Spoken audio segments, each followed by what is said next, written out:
Tudo bem contigo? Tudo em paz? Sim. Amém. Fala, está tudo em paz. Amém.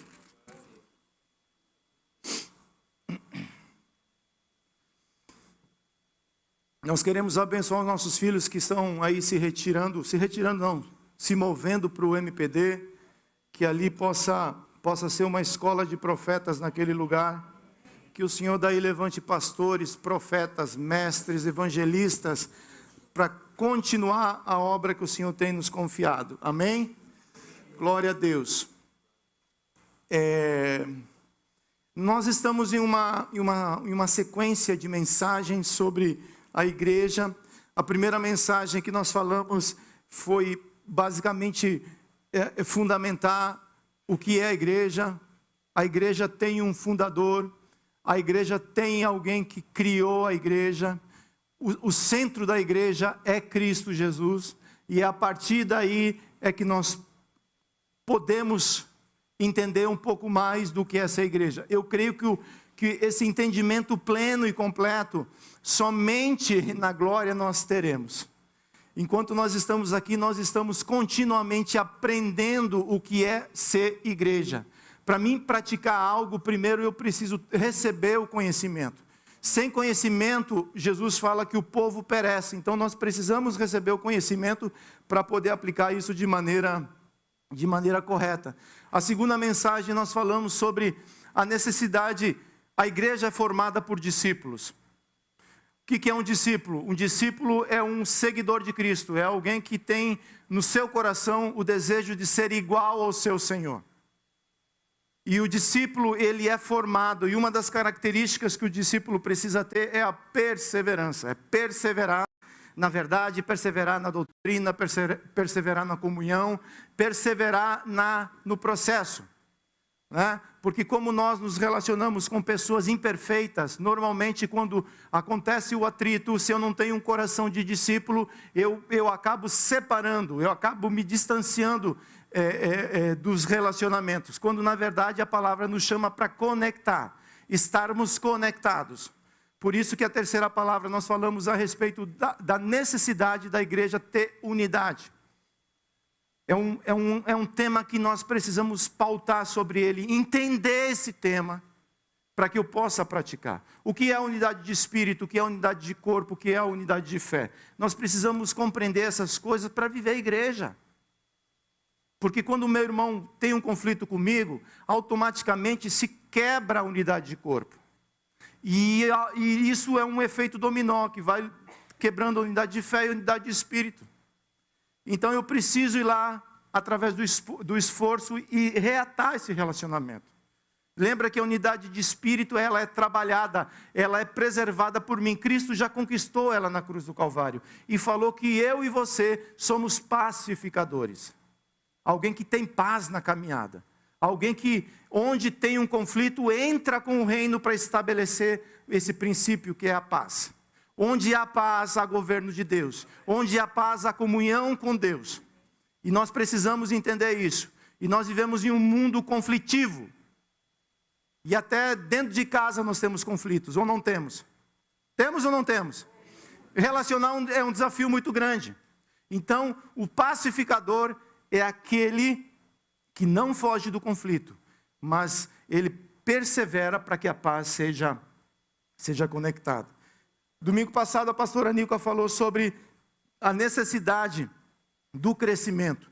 Tudo que tem vida cresce. Fala, tudo que tem vida naturalmente cresce. É natural alguém que tem uma natureza viva crescer. Não é natural uma criança ficar com o mesmo tamanho, com a mesma mentalidade a vida toda. Então, a igreja é um lugar de crescimento. Fala, a igreja é um lugar de crescimento. Eu não posso me acomodar. E é muito fácil eu me acomodar, né? E a verdade é que nós precisamos crescer, porque no crescimento eu vou desenvolvendo a vida de Cristo em mim.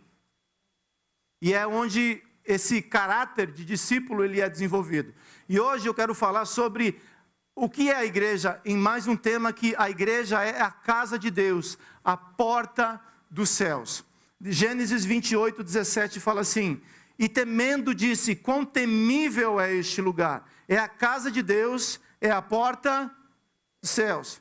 A igreja é a casa de Deus, a embaixada dos céus aqui na terra. Através dela, a graça, o poder, a glória e a majestade de Deus, ela é revelada. A igreja é a multiforme graça e sabedoria de Deus, que através da igreja Deus vai revelando quem é Cristo. Jesus revelou o Pai, a igreja revela Cristo. E nós precisamos entender isso de maneira clara, porque quando Jesus quer se revelar a alguém na terra, ele fala assim: olha para a minha igreja, porque a minha igreja é a minha imagem e a minha semelhança, eles são os meus irmãos, eles têm o meu caráter, eles têm a minha imagem, que eu recebi do Pai e passei para eles. Então é muito importante nós entendermos isso daí. Porém, eu quero falar hoje sobre o patriarca Jacó. O que a igreja tem a ver com Jacó lá no Velho Testamento? Eu preciso entender que Deus não errou quando escreveu o Velho Testamento e teve que consertar no Novo Testamento. Você entende isso? Não. Desde Gênesis, desde o princípio, desde a fundação, Deus vem desenhando um plano eterno que está no coração dele. E tudo aquilo que Deus escreveu no Velho Testamento, ele vem desenvolvendo até a plenitude chegar. Cristo é a plenitude de todas as coisas. Então, desde o Velho Testamento, Deus vem dando pistas do que ele iria fazer. E Jacó, nós conhecemos a história de Jacó. Como que Jacó começou a caminhada dele? Jacó começou do jeito dele, como normalmente nós começamos, não é assim? Como que nós começamos? Do jeito que eu entendo. Mas na caminhada, a gente vai aprendendo com Deus como desenvolver essa vida.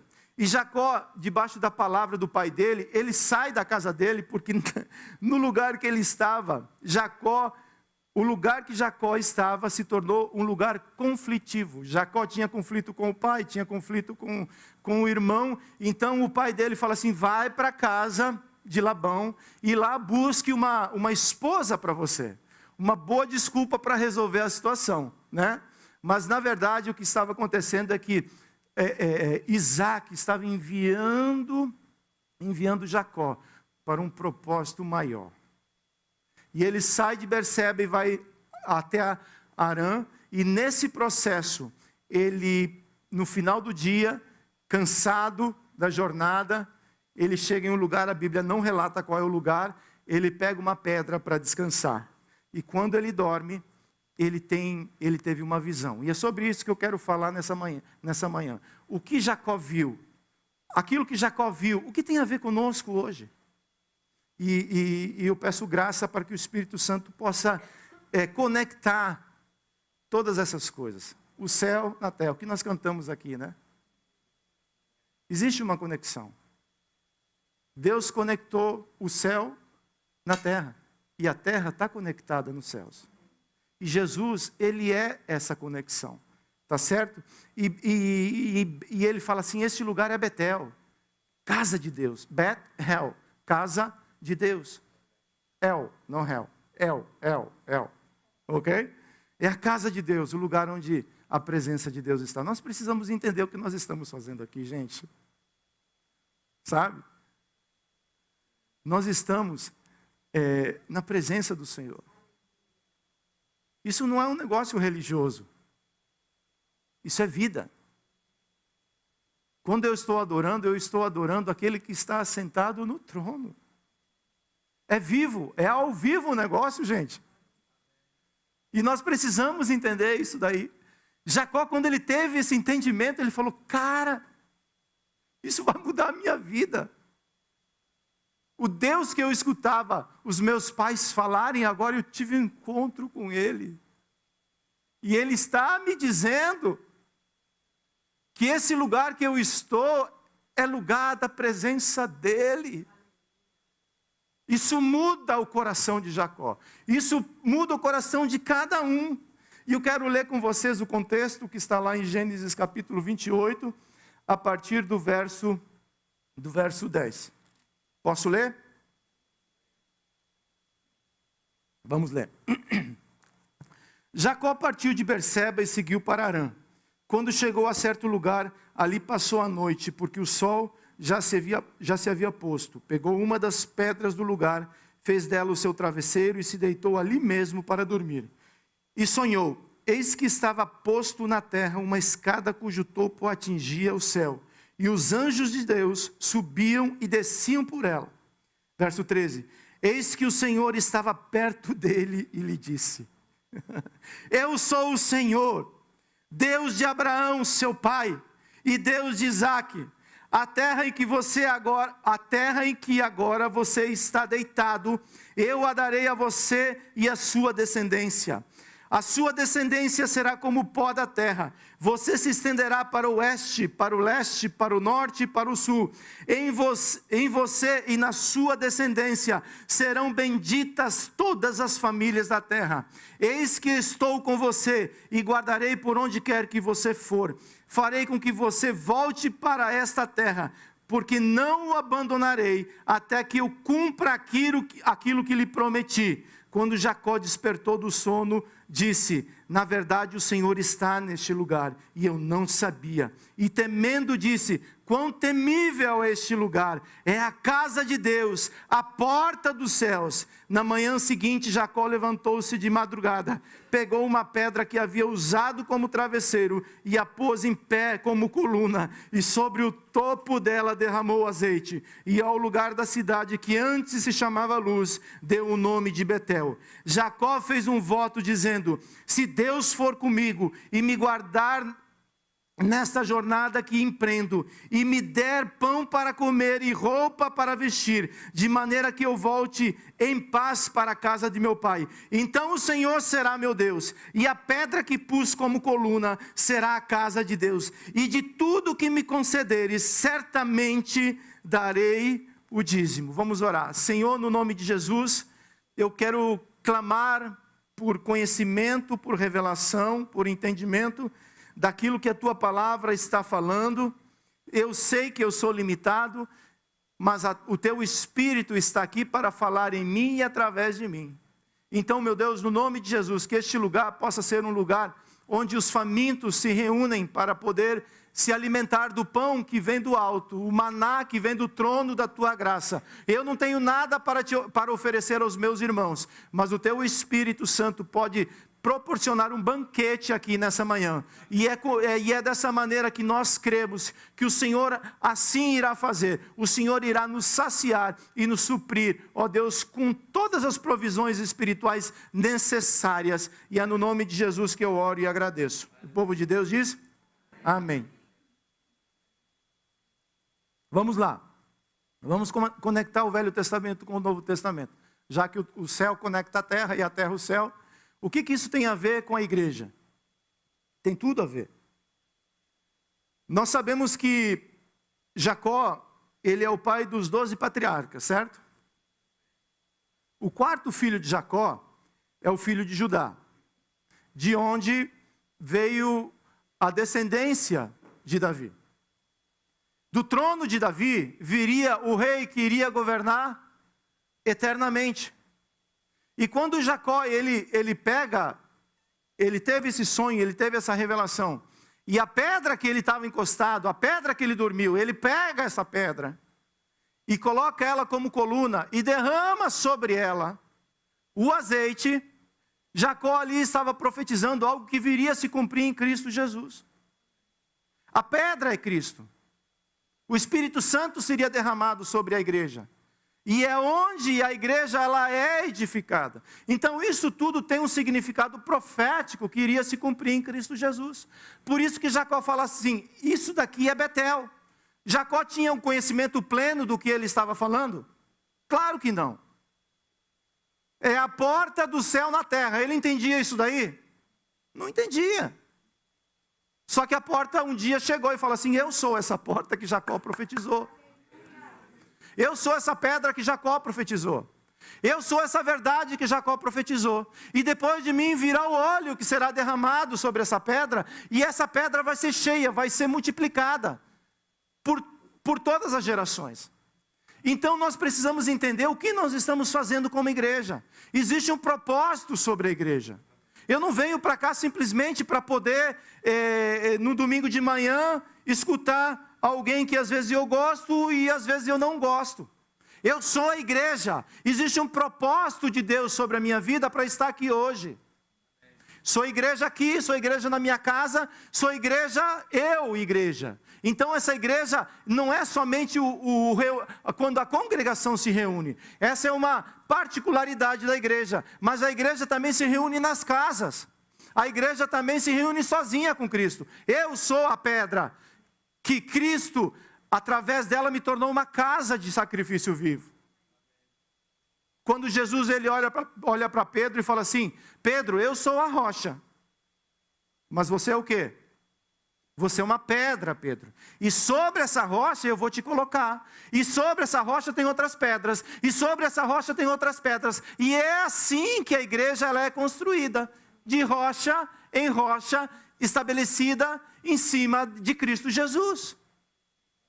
Então o que Jacó viu há milhares de anos antes, iria se cumprir em Cristo Jesus. E qual que é essa conexão que Jacó viu da escada que conectava o céu à terra e a terra ao céu? A escada, Cristo é a escada que conecta o céu com a terra. Gênesis 28, 18 fala assim: e sonhou, e eis que estava posta na terra uma escada cujo topo atingia o céu, e os anjos de Deus subiam e desciam por ela. Jesus se identifica sendo essa escada que conecta o céu com a terra. Enquanto o ser humano busca subir até o céu do seu próprio jeito, Deus deseja estabelecer o seu governo na terra através da igreja. Jesus, quando os discípulos perguntam para ele, nos ensina a orar, Jesus. E Jesus fala assim: adore ao Pai, celebre ao Pai, porque Ele é digno de adoração. E outra coisa, peça para que o governo do Pai venha sobre a terra. Somente assim nós conseguiremos ser igreja. Deus governa a minha vida, Deus governa a sua vida. É assim que nós iremos ser igreja, quando o governo de Deus Ele vem sobre mim. A escada é Cristo, pois Ele é o único caminho para o céu. Não existe outro. E ele menciona isso no começo do ministério dele para Natanael. João 1,51, e acrescentou: em verdade lhes digo que vocês verão o céu aberto e os anjos de Deus subindo e descendo sobre os filhos do homem. Essa palavra Jesus dá para Natanael. Quando ele encontra Natanael, ele fala assim: aí está um verdadeiro judeu. E ele fala assim: como é que você sabe disso? É porque eu te vi ontem, debaixo da árvore. E Natanael fala assim: eu vejo que você é o Messias, é o Filho de Deus. E ele fala: Natanael, porque eu te vi porque eu te vi ontem debaixo da árvore, você já se entrega desse jeito? Quero dizer que eu sou aquele que abre os céus. E vocês vão ver os anjos de Deus subindo e descendo através da minha vida. O que Jacó viu através de sonho, os discípulos iriam vivenciar literalmente no ministério de Cristo. Jesus é o único capaz de abrir os céus e manifestar as maravilhas de Deus. Foi na encarnação que a divindade assumiu a forma humana à face da terra, como foi na sua ascensão que a humanidade assume uma nova posição em Cristo Jesus. Efésios 2,6, e juntamente com Ele nos ressuscitou e nos fez assentar nos lugares celestiais em Cristo Jesus. Onde é que a igreja está? Onde é que eu e você estamos? Porque às vezes eu acho que eu estou aqui na terra sofrendo, passando dificuldade com as minhas limitações. Mas eu preciso entender que como igreja, quando Cristo ressuscitou, Ele me restabeleceu em uma nova posição espiritual. Eu estou assentado ao lado de Cristo nas regiões celestiais. É neste lugar que a igreja está. É neste lugar que a igreja está posicionada. Por isso que Cristo falou, as portas do inferno não vão poder prevalecer contra esta igreja que está posicionada neste lugar. A expressão em Cristo ocorre 164 vezes nas cartas de Paulo. É a base da teologia de Paulo. A identificação de Cristo conosco em sua natureza foi completa. Cristo era tão parecido com gente que quando Judas foi trair ele, falou assim, eu vou ter que dar um sinal, senão vocês não vão reconhecer ele. Então, gente de Deus, não seja esquisito, pelo amor de Deus.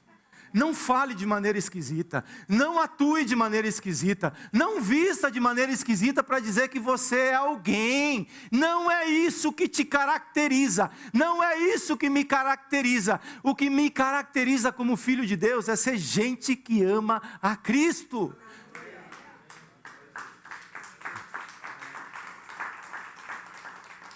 A identificação de Cristo conosco em sua natureza foi completa. E completa igualmente será a nossa identificação com Ele na ressurreição e na ascensão e na glorificação. Pois assim como Ele se tornou membro humano ao tomar a nossa natureza, também nós recebemos a sua natureza na ressurreição. Você tem uma natureza, essa natureza ela é tirada da natureza de Cristo Jesus. Cristo morreu e ressuscitou como homem para nos reposicionar a uma nova natureza. Estamos assentados nas regiões celestiais. Efésios 1:3, o que o apóstolo Paulo fala? O que ele fala? Não lembro nem se ele fala, né? O Deus que nos abençoou com todas as sortes de bênção nas regiões celestiais. A revelação que Paulo tem é tão completa, que ele pega a igreja e coloca sentada juntamente com Cristo Jesus. E fala assim, todas as bênçãos já foram liberadas para a noiva de Cristo em Cristo Jesus. Por que eu ainda não tenho? Não sei, Ele é onisciente, Ele sabe de todas as coisas, mas nada vai te faltar. Porque Ele é o meu pastor, eu não tenho falta. Não tenho falta porque Ele é o meu pastor, e é isso que eu preciso entender. Pare de mendigar bênção. Você tem as bênçãos de Deus sobre a sua vida. Por que eu passo por lutas? Por que eu passo às vezes por enfermidade? Porque Deus na sua onisciência vai manifestar a glória dEle através da sua vida. Então pare de perguntar por quê e fala assim, Senhor, o que o Senhor quer fazer através disso? Eu sou a igreja e a tua glória vai ser manifestada através da minha vida. É a casa de Deus. Eu sou a casa de Deus aqui nos céus, aqui na terra. Eu sou a porta que Deus usa para proclamar a verdade do Evangelho. Isso é ser igreja. Cristo morreu e ressuscitou como homem para nos reposicionar nessa nova posição. Segundo lugar, o Senhor está mais próximo do que pensamos. Gênesis 28:13. E eis que o Senhor estava onde? Estava perto dele, e lhe disse, eu sou o Senhor, Deus de Abraão, seu pai, e Deus de Isaque. A terra em que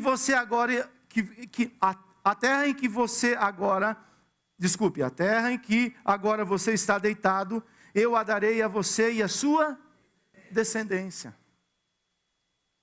A expressão o Senhor estava perto. O que separava o homem de Deus era o pecado. Uma vez que Cristo, ele perdoou o seu e o meu pecado através do seu sangue, nós temos acesso à presença de Deus através da graça. Deus, Ele é um Deus de perto. Deus, por que você não me escuta? Esse é um entendimento que você tem. Esse é um entendimento que eu tenho. Deus, Ele está próximo de você. Ele está tão próximo, que Ele falou assim, eu não quero só estar do lado dele, eu quero estar dentro dele. Jesus, ele está tão próximo de nós, que ele deseja morar dentro de nós. João 14:16. E eu pedirei ao Pai, e ele lhes dará outro Consolador, a fim de quê? Que esteja com vocês para sempre. O que é para sempre? Para sempre. Eu estou passando por lutas. Quem está do meu lado? O Senhor. Eu estou celebrando algo, uma vitória. Quem está comigo celebrando a vitória? O Senhor. Eu estou passando por seja qual for a situação. Quem está do seu lado para sempre? É o Senhor que está. Se não fosse o Senhor, Davi falou, os meus inimigos já teriam me detonado, mas ao meu redor, ao meu lado, está o anjo do Senhor, acampado, me guardando, me livrando, e dizendo para o mundo espiritual, nesse você não toca, nesse está sobre ele o sangue do Cordeiro, que guarda, que protege, que livra, ninguém toca na sua vida, porque você é filho de Deus. Isso é ser casa de Deus. E o Espírito da verdade, que o mundo não pode receber, porque não o vê, nem o conhece, vocês o conhecem, por quê?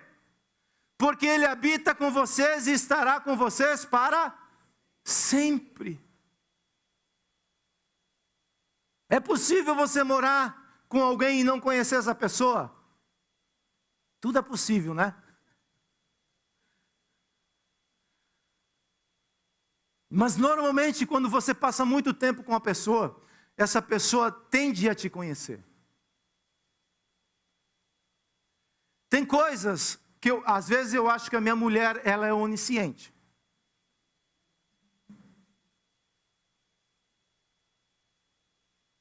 Eu sou uma pessoa que interno muita coisa.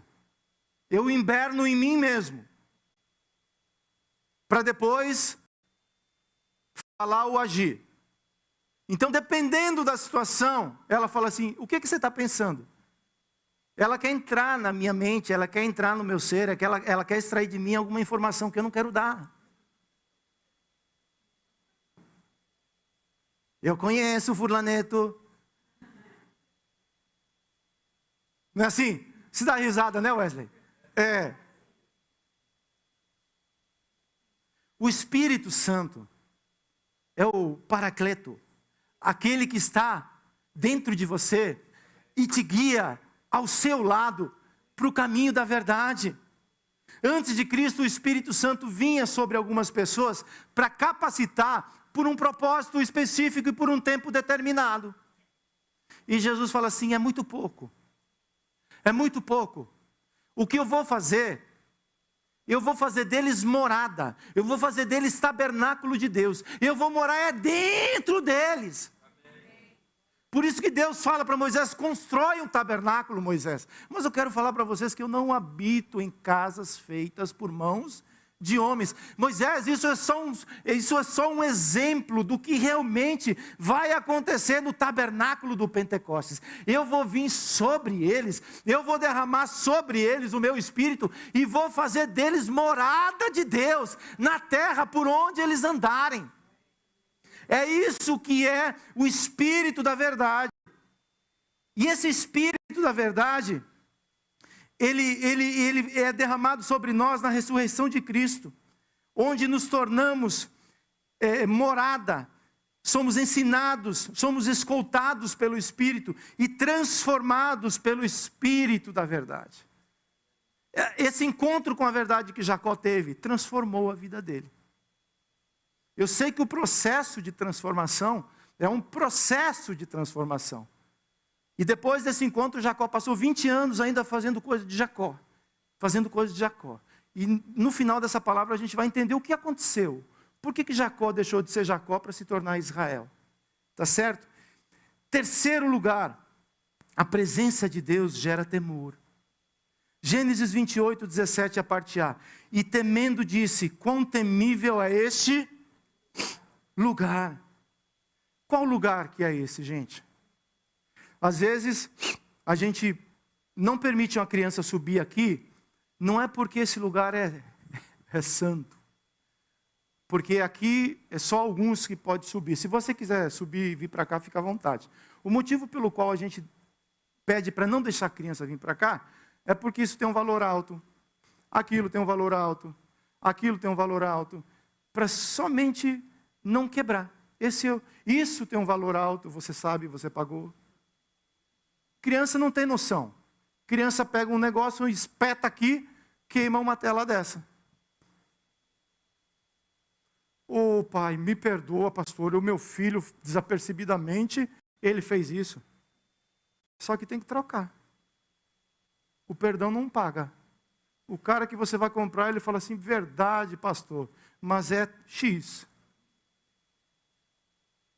Então, o lugar que a gente deve temer, não são as paredes, não são esses instrumentos, é a presença do meu Deus e do teu Deus, gente boa.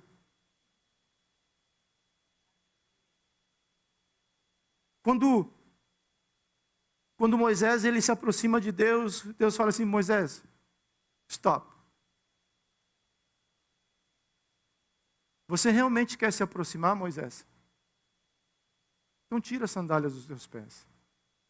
Porque a minha presença ainda continua sendo santa. Davi quer transportar a Arca da Aliança, que ficou por um tempo na casa de um cidadão chamado Obed-Edom, né? E Davi teve uma excelente ideia de alugar uma limusine para transportar a presença de Deus. E começou o transporte. Só que no caminho, um irreverente tocou na presença de Deus. E o que aconteceu? Usa. Ele mesmo, Jonas. Minha mente ainda continua funcionando. E Davi ficou chateado com aquilo ali. Como pode? Como pode isso acontecer? E Davi vai perguntar para Deus, e Deus fala assim, Davi, eu continuo sendo um Deus santo, Davi. Se você quiser andar comigo e as pessoas quiserem andar comigo, tirem as sandálias dos pés de vocês, porque eu sou santo. A presença de Deus tem que gerar temor de Deus em meu e em seu coração.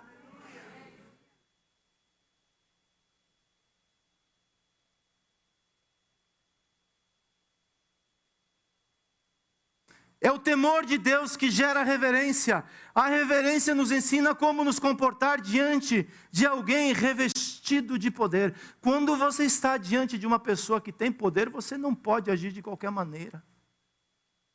Agora imagina diante do Senhor do Universo. Enquanto o temor é o respeito que nos leva a viver de maneira agradável, o temor é a obediência que gera respeito ao meu Deus.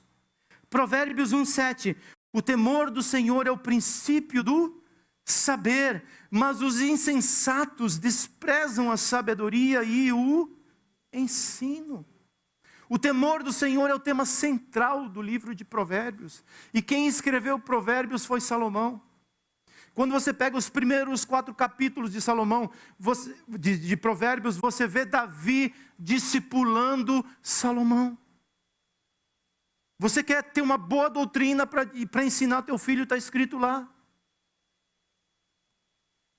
O filho que não é ensinado a obedecer se torna vergonha dos seus pais. Está escrito lá em Provérbios. Por que esse menino está agindo dessa maneira? Pai, pare de justificar e assuma a sua responsabilidade. Assuma a minha responsabilidade. Eu preciso assumir a minha responsabilidade e me arrepender. Falar, Deus, eu não tive temor suficiente para olhar para a tua palavra e obedecer a tua palavra. Eu ensinei esse menino do jeito que eu sabia.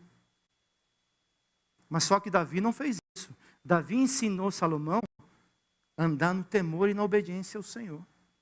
Esse rapaz, quando assume o trono de Israel, qual que é a oração dele? Olha a oração de um homem que teme a Deus. 2 Crônicas 1:10. Dá-me agora sabedoria e conhecimento, para que eu saiba conduzir-me à frente deste povo. Pois quem seria capaz de governar este povo? Deus disse a Salomão, visto que foi este o desejo do seu coração, e você não pediu riquezas, bens ou honras, nem a morte dos seus inimigos, nem tampouco pediu longevidade, mas sabedoria e conhecimento para governar o meu povo, sobre a qual o constituí rei. Sabedoria e conhecimento serão dados, e lhe darei também riquezas, bens, honras, como nenhum rei antes de você teve, e nenhum rei depois de você terá. O temor me ensina a pedir de acordo com a vontade de Deus. O temor é o princípio da sabedoria. Temer a Deus é o princípio de toda sabedoria humana. É a partir daí que qualquer outro tipo de sabedoria é derramada sobre os nossos corações. Salomão fala assim: eu sou um menino, colocado diante de um grande desafio. Eu não tenho sabedoria para governar esse povo, mas quem me colocou aqui, eu sei que é capaz de me capacitar para mim poder fazer um bom papel com este povo. Então eu temo a Deus e peço sabedoria e conhecimento para poder não tomar a decisão errada. Muitas vezes nós decidimos sem sabedoria e sem conhecimento, sem reverência e sem temor. E colocamos os pés pelas mãos. E a gente fala assim: por que isso aconteceu? Porque faltou sabedoria para decidir. A igreja é uma casa de sabedoria. Você é uma casa de sabedoria. Aquilo que você não conhece, a Bíblia revela. E aquilo que a Bíblia ainda não revelou claro o seu coração, peça a Deus que Ele vai falar com você. Então, o que eu preciso fazer como igreja? Que eu tenha temor de Deus no meu coração. Para que eu não venha a ser um irreverente, caminhando com Deus.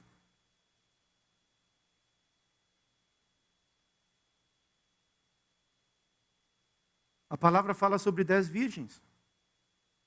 5 tementes a Deus.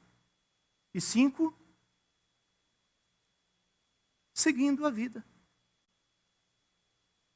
Só não cantava aquele hino, né? Mas vamos tocando a vida. O temor de Deus te protege de muita cilada do diabo. A irreverência parece que te engole. Você não, você é uma pessoa sábia. Você é uma pessoa que teme a Deus. Então, quando nós chegamos aqui domingo pela manhã, nós precisamos ter esse entendimento. Eu sou igreja e estou diante de Deus. Mesmo que o meu olho não veja fisicamente a Deus, mas o meu espírito contempla aquele que está sentado no trono. É um culto de reverência. Sai do telefone. Em nome de Jesus, não chega mais atrasado. É um culto de temor, é um culto de reverência. Por que você fala assim? Porque eu quero ser o pastor de vocês, não quero ser um pregador. Eu me preocupo com sua vida. Eu quero que você seja um discípulo temente a Deus. Cresça, desenvolva, que a tua casa seja uma extensão da igreja de Cristo Jesus. Eu não prego para lá fora, eu prego para vocês e para mim. A minha preocupação é vocês. Eu quero aprender a ser igreja, ensinar a minha igreja a ser igreja verdadeira. Não é um amontoado de gente que vai para algum lugar fazer alguma coisa no domingo. E se tem alguma coisa mais importante, um atrativo melhor, eu vou fazer o que me oferecem. Não, eu quero ser igreja, eu quero ser corpo. Aqui Deus ordena a bênção sobre a minha vida. Aqui Deus transforma a minha casa. Aqui Deus transforma a minha vida. Aqui a provisão de Deus para a minha vida. E é isso que eu preciso despertar. O princípio do temor está no coração humilde, que deseja sabiamente honrar o seu Redentor. Quarto lugar, Cristo é a pedra de descanso. Gênesis 28, 11. Quando chegou a certo lugar, ali passou a noite, porque o sol já se havia posto. Pegou uma das pedras do lugar, fez dela o seu travesseiro e se deitou ali mesmo para dormir. Jacó estava cansado da jornada dele.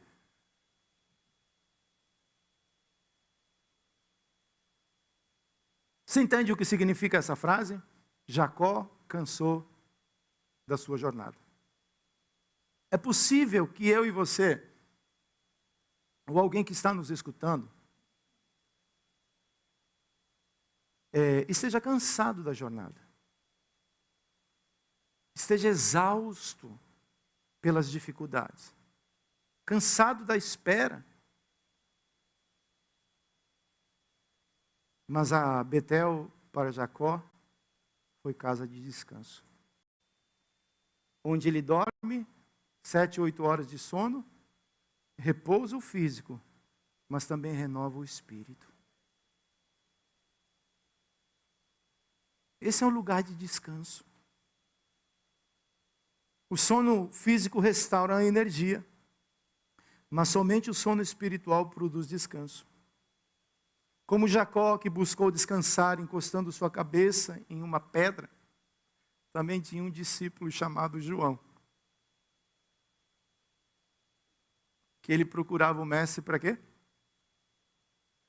Encostar a cabeça no peito de Jesus.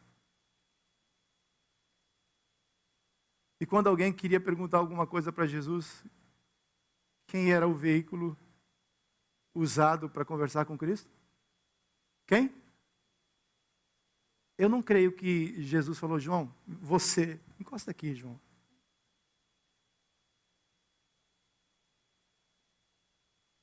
A Bíblia fala que João era um discípulo amado por Cristo. Não era um discípulo que buscava amar Cristo. Ele permitiu Cristo amá-lo. Isso muda. Isso muda o meu relacionamento com quem eu estou me relacionando. Quando eu permito esse Senhor me amar, eu sou suprido e quero estar próximo dele. João foi o único que estava lá na cruz. Por amor. No final da vida de João, lá na ilha de Patmos, um depósito de velhinhos, quem Jesus chama para revelar as 7 igrejas, o estado das 7 igrejas da Ásia? Quem? João, vem para cá que eu vou te revelar o estado da minha igreja. Jesus é lugar de descanso. Mateus 11, 28. Venham a mim todos vocês que estão cansados e eu os aliviarei. Cristo tem alívio para mim e para você. Nesse mundo corrido que vivemos, tem várias coisas que nos cansam. A rotina já é, às vezes, cansada, não é não? Sentir-se cansado faz parte da vida, porém ninguém precisa seguir carregando um peso que vai além da sua capacidade humana. Cristo é o alívio que todos nós temos acesso, porém o reconhecimento é o primeiro passo da restauração. Buscar ajuda é uma atitude de humildade que restaura e alivia. Se você está cansado, não siga tentando carregar esse fardo sozinho.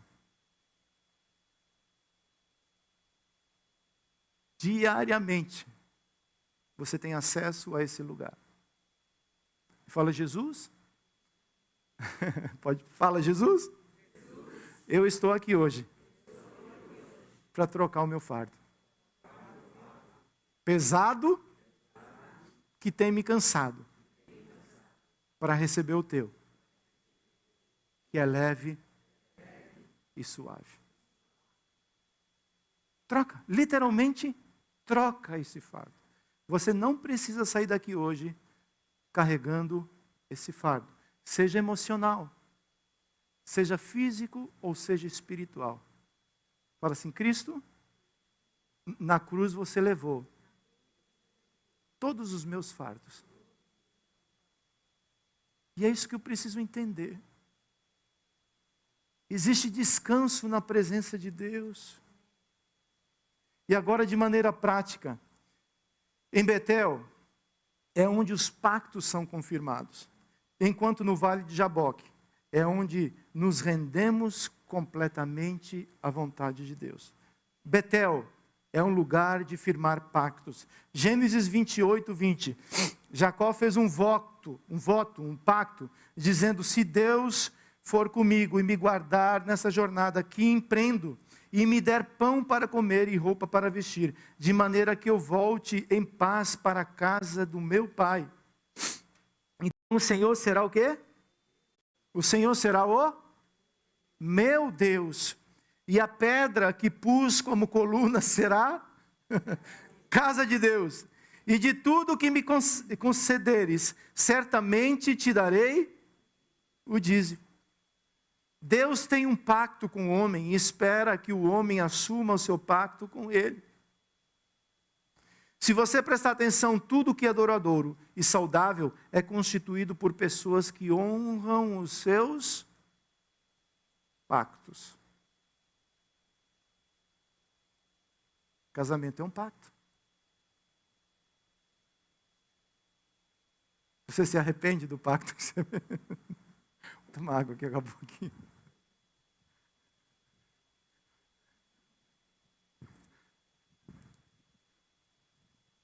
Não, não me arrependo não.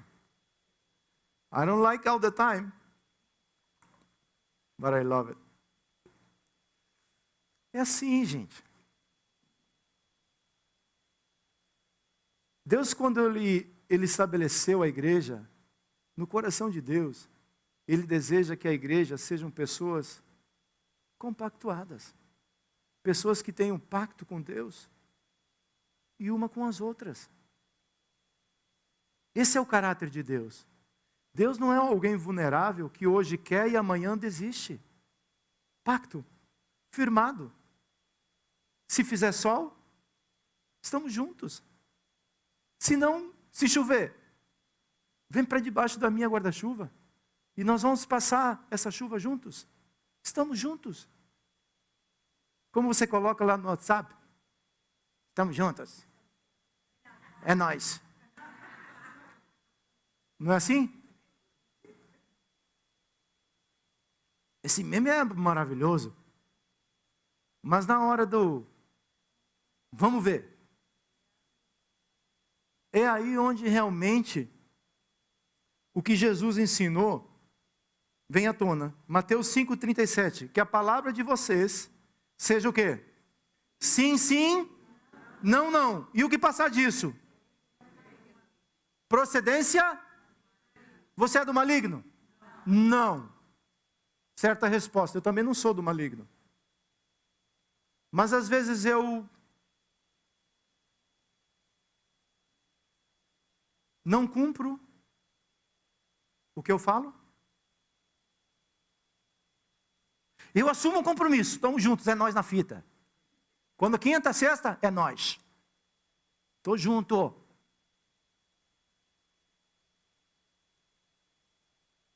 Aí deu um calor de 80 graus. Exausto.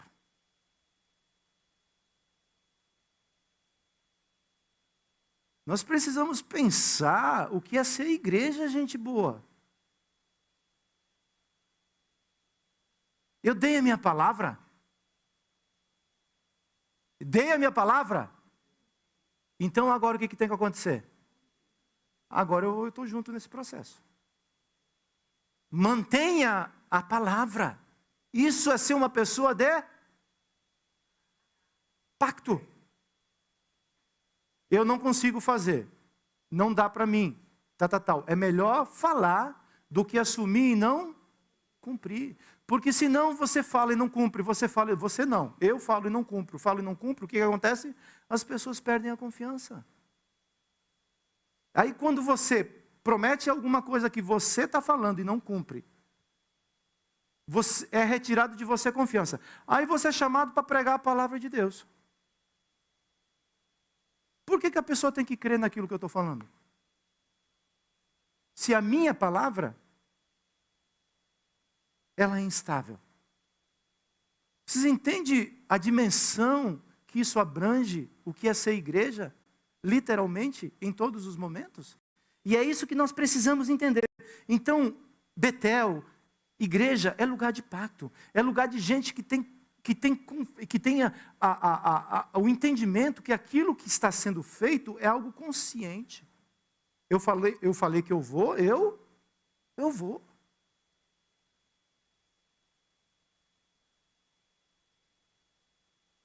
Vocês gostariam de ter um líder que fale algo para vocês e no último momento retrocede, volta atrás e fala assim, rapaz, não vai dar hoje. Rapaz, não vai dar amanhã. Rapaz, não vai dar depois da manhã. Fire him. Vocês fariam isso ou não fariam? Pode falar. Fala, pode falar. É claro, gente. Como que eu vou caminhar com alguém que, de certa forma, eu perdi a confiança na pessoa? Confiança para construir uma vida, para perder ela é... E é isso que nós precisamos restaurar na igreja. Olha para mim, gente boa. Vocês querem um pastor que pregue para vocês vitória?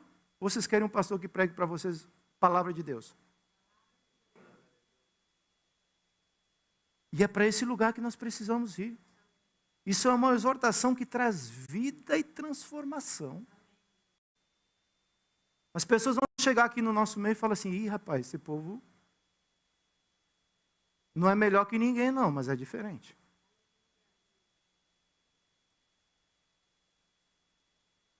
Existia na cultura do Velho Testamento a questão de juramentos. Jesus ensina que os discípulos de modo nenhum devem jurar. Antes, o caráter dos discípulos deve ser tão íntegro que as suas palavras sejam aceitas como verdadeiras e confiáveis. Você já ouviu falar que os antigos eles confirmavam a palavra com um fio de bigode? Hã? Já ouviu isso não? Eu não tenho bigode, mas tem palavra? Então vale também. Porque eu sei que para alguns isso seria complicado.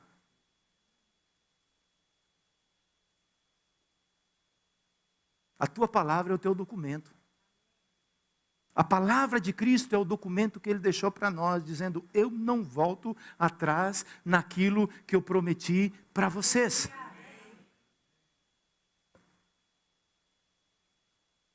Em último lugar, depois que Betel é lugar de confirmar as alianças, Jaboque é um lugar de rendição. A gente anda 4 capítulos em Gênesis 32, 27. Aqui se passaram 20 anos. Já se passaram 20 anos, Jacó passou muita coisa, trabalhou 7 anos por uma esposa, deram a esposa errada, ele teve que trabalhar mais 7 anos, 14 anos, aí ele falou, quero voltar para casa, e Labão fala assim, não, se você quiser construir alguma coisa, você tem que trabalhar mais 6 anos para mim. Então Jacó trabalhou 20 anos, e agora ele criou um conflito com quem?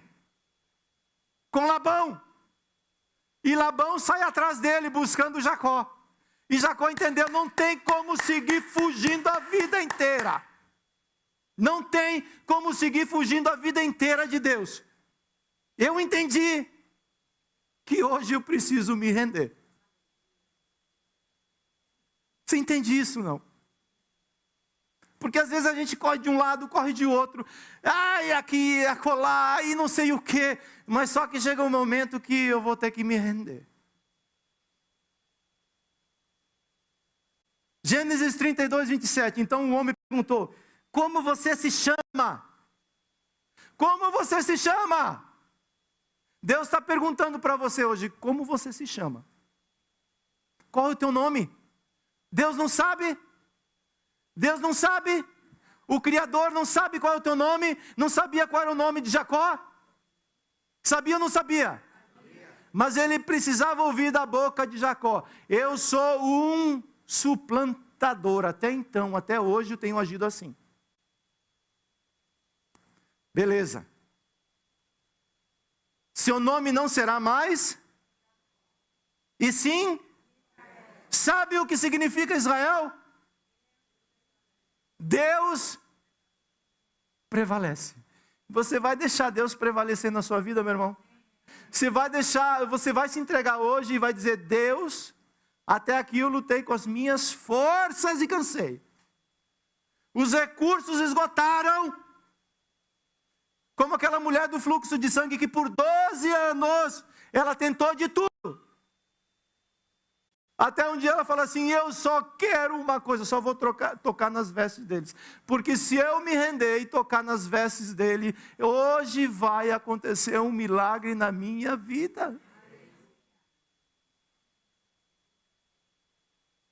Pois você lutou com Deus e com os homens e prevaleceu.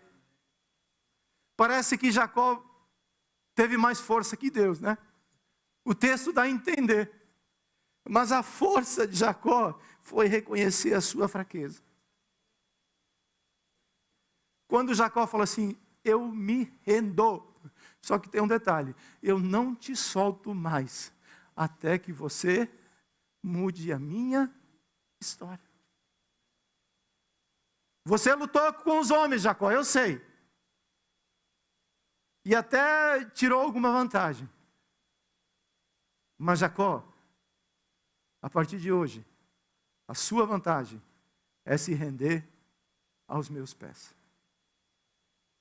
Jaboque é o lugar onde quero conhecer mais de Deus, e não apenas receber mais de Deus. Ao sair de Canaã, Jacó teve uma experiência em Betel. Talvez você já teve essa experiência. Você já teve um encontro com o Senhor. Você já fez um pacto com o Senhor. Você é uma pessoa que tem pacto com Deus. Mas Jacó precisava retornar para a casa do pai dele. Se você entendesse o que a gente está falando aqui, você iria se pendurar no teto.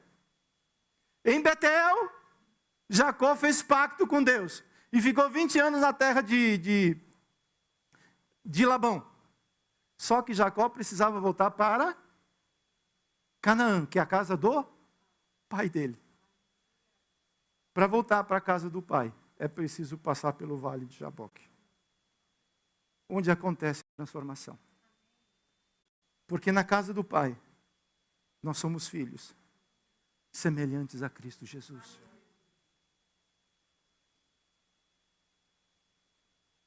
Ao retornar para Canaã, ele passou por Jaboque. E eu quero te dar uma excelente notícia: todos nós temos um vale de Jaboque para passar. Talvez você esteja passando agora pelo vale de Jaboque. Isso é para te purificar.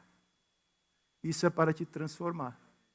Isso é para fazer você semelhante a Cristo e Deus glorificar a vida dele através disso que você está vivendo.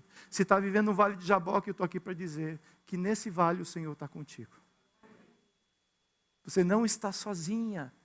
Você não está sozinha. Porém o Senhor fala assim: vamos nos render? Vamos permitir daqui para frente as coisas serem do meu jeito? Porque o vale de Jaboque tem essa particularidade.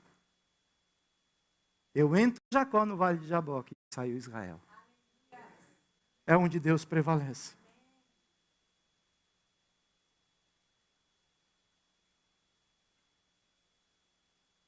O apóstolo Paulo, o grande apóstolo Paulo, também passou pelo vale de Jaboque. A caminho de Samaria. Quem que ele encontrou? Aquele que estava no topo da escada. Aquele que é o Senhor. E ele pergunta: quem és tu? Senhor. E Jesus fala assim: Paulo, eu sou Jesus.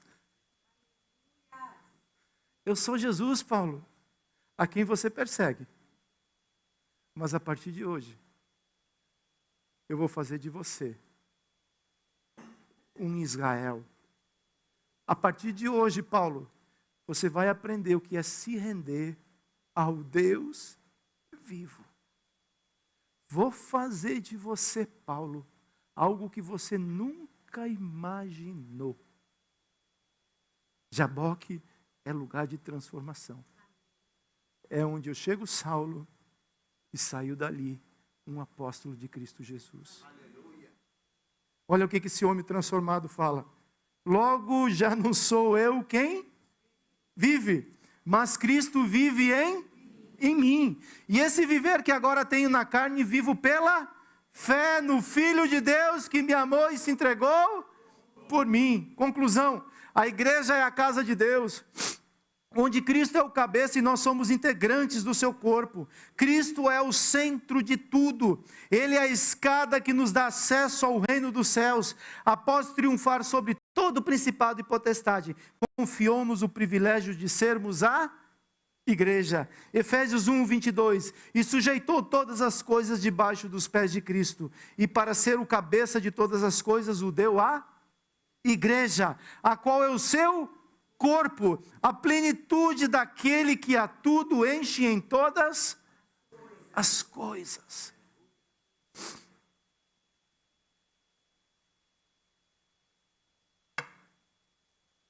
Quero orar pela minha vida e pela sua vida. Porque talvez assim como o Senhor falou contigo nessa manhã, a minha intenção de pregar nesse domingo era uma outra palavra que eu já tinha ela basicamente pronta. Mas na terça-feira de manhã, o Senhor me trouxe essa palavra. E eu estou compartilhando ela com vocês porque ela me abençoou. Ela me trouxe entendimento, ampliou meu entendimento a respeito do que é ser igreja.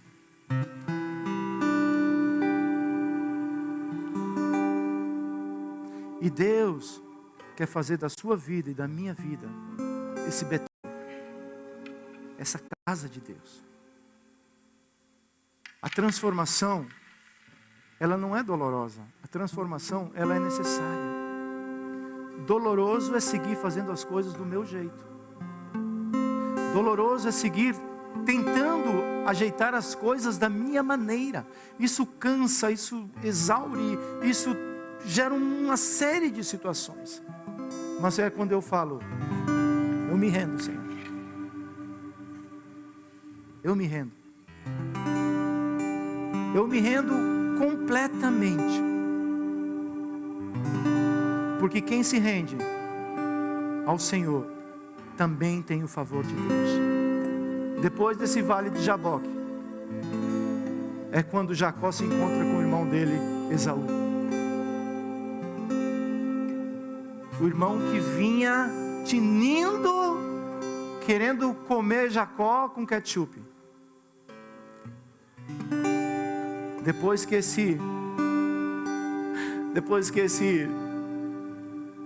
Jacó se rende, e de um lado vinha Esaú e do outro lado vinha o sogro, Labão. Na noite anterior, Deus fala para Labão assim: não toca em Israel, não faz nenhum mal a ele, porque ele é meu filho.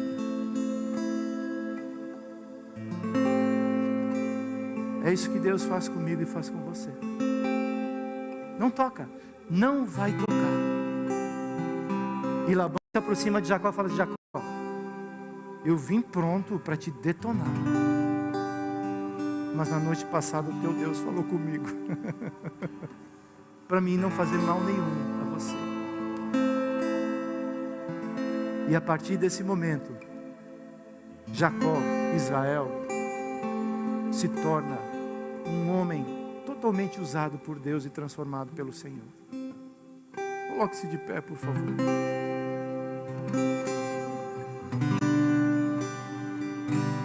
Essa palavra, ela não precisa de um apelo, ela já apresenta isso. Eu já conheço o Senhor há tantos anos, tal. Eu acabei de falar que Jacó andou 20 anos com o Senhor. Não é disso que eu estou falando. Não estou falando de quanto tempo você conhece o Senhor, não estou falando de quanto tempo você anda com o Senhor. A minha pergunta para mim e para você é: você é alguém rendido? Você é alguém que rendeu a sua vida completamente ao Senhor? Ou você ainda continua lutando e fazendo as coisas do seu jeito? Se renda, se entrega. Se entregue ao Senhor. E fala: Senhor, eu sei que os teus planos são maiores do que os meus. Os teus caminhos são muito melhores do que os meus.